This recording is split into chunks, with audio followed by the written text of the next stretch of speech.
नमस्कार विद्यार्थियों, आज हम बात करेंगे राजस्थान इतिहास के 1111 वन जो महत्वपूर्ण प्रश्न अपने जो सीरीज़ है वो चल रही थी उसके बारे में आज वापस हम बात करेंगे। हमने टॉप 42 क्वेश्चन जो हैं वो आपके समक्ष प्रस्तुत किए थे हमने, और काफ़ी पसंद भी आया था आप सभी को। आपके कमेंट के माध्यम से, आपके लाइक के माध्यम से हमें पता पड़ा है, तो काफ़ी अच्छा है। और इसी सीरीज़ को जो है हम आगे बढ़ाते रहेंगे कंटिन्यू तरीके से। तो चलिए आज भी हम शुरू करते हैं राजस्थान इतिहास के 1000 महत्वपूर्ण प्रश्नों की सीरीज़ को।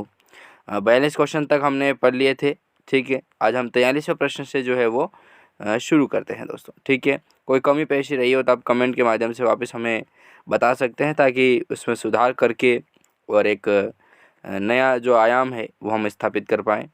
चलिए 43वें प्रश्न की ओर बढ़ें तो शुरू करते हैं इस सीरीज़ को। 43वां महत्वपूर्ण प्रश्न आता है कि राजस्थान में 1857 की क्रांति में सबसे कम उम्र में शहीद होने वाले क्रांतिकारी कौन थे? तो वो थे हेमू कलानी, ठीक है। हेमू कलानी का नाम आता है। राजस्थान में 1857 की क्रांति के समय सबसे कम उम्र के जो शहीद होने वाले जो क्रांतिकारी थे उनका नाम था हेमू कलानी, ठीक है। बहुत सारे जो कोचिंग्स हैं, टीचर्स हैं, वो हेमू कलानी को भी खुद नहीं जानते हैं, तो दूसरों को क्या पढ़ाएंगे। तो आप इम्पोर्टेंट याद रखिएगा, हेमू कलानी जो है वो सबसे कम उम्र के शहीद होने वाले क्रांतिकारी थे दोस्तों, ठीक है।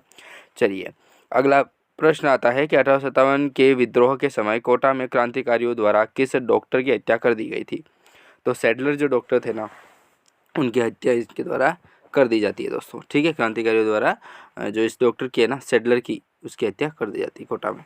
राजस्थानी साहित्य में किस युद्ध को गोहरे कालों का युद्ध जो है वो कहा जाता है? तो चलावास का युद्ध जो हुआ था उसको गोहरे कालों का युद्ध के नाम से इसको जाना जाता है दोस्तों।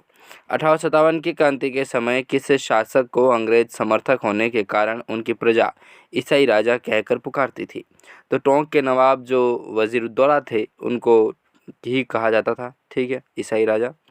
दोस्तों मैं आपको बताना चाहता हूँ कि ये पीडीएफ जो है ये आप डाउनलोड करना चाहते हैं तो डिस्क्रिप्शन में मैंने लिंक दे रखा है, क्लिक कीजिएगा। हमारा SK study academy play store से ओपन होगा, उसके बाद आप इसको इंस्टॉल कीजिएगा, रजिस्टर कीजिएगा। उसके बाद आप नोट्स वाले सेक्शन में जाकर के पीडीएफ जो है वो डाउनलोड कर पाएंगे दोस्तों, ठीक है। तो काफ़ी आसान है, और आप चाहें तो इसका प्रिंट आउट निकलवा करके भी आप डेली का डेली लाइब्रेरी में बैठ करके आपके घर पर भी एक आसन अच्छे तरीके से लगा करके पढ़ना चाहें तो भी संभव है दोस्तों। चलिए 47वें प्रश्न की ओर बढ़े तो तात्या टोपे कहाँ के क्रांतिकारी नेता थे दोस्तों? तो वो थे ग्वालियर के थे, ठीक है। ग्वालियर के जो हैं तात्या टोपे जो क्रांतिकारी हैं वो ग्वालियर के थे दोस्तों। अंग्रेजों ने जयपुर के राम सिंह सेकिन को उनकी सहायता के लिए पुरस्कार में जो है वो क्या दिया था उनको, ठीक है। किस पुरस्कार से उन्हें नवाजा गया था, सम्मानित किया गया था? तो कोटपुतली परगना का जो सितार ए हिंद है ना, वो उपाधि दी जाती है, ठीक है। कोटपुतली परगना जो था पूरा, उसका उनको सितार ए हिंद की उपाधि दी जाती है, ठीक है। तो काफ़ी सम्मानजनक जो उपाधि है वो इनको दी जाती है, किसको? राम सिंह सेकिन को, ठीक है। चलिए अगले प्रश्न की ओर बढ़ें तो मोतीलाल तेजावत को मेवाड़ में 9 वर्ष तक बिना किसी आरोप के जेल में रखा गया था। किसने उन्हें जेल से बाहर निकालने के लिए हस्तक्षेप किया था? तो वो थे मणिलाल कोठारी, ठीक है। मोतीलाल तेजावत को जो है वो 9 वर्षों से गलत तरीके से और मतलब दबाव बना करके जो है वो उनको अरेस्ट किया गया था, लेकिन इसमें जो सहायता करने वाले इनको छुड़ाने के लिए जो प्रयास किए थे वो थे अपने मणिलाल कोठारी साहब, ठीक है। 50वां प्रथम प्रश्न आता है कि सुरजी भगत राजस्थान की किस जनजाति के धार्मिक सामाजिक सुधारक नेता थे? तो वो थे भील के, ठीक है दोस्तों। चलिए अगला प्रश्न है कि मेवाड़, डूंगरपुर, सिरोही, बांसवाड़ा में स्वदेशी आंदोलन का नेतृत्व किसने किया था? स्वामी गोविंद गिरी के द्वारा जो है वो ये आंदोलन किया जाता है, इसका नेतृत्व किया था, ठीक है दोस्तों।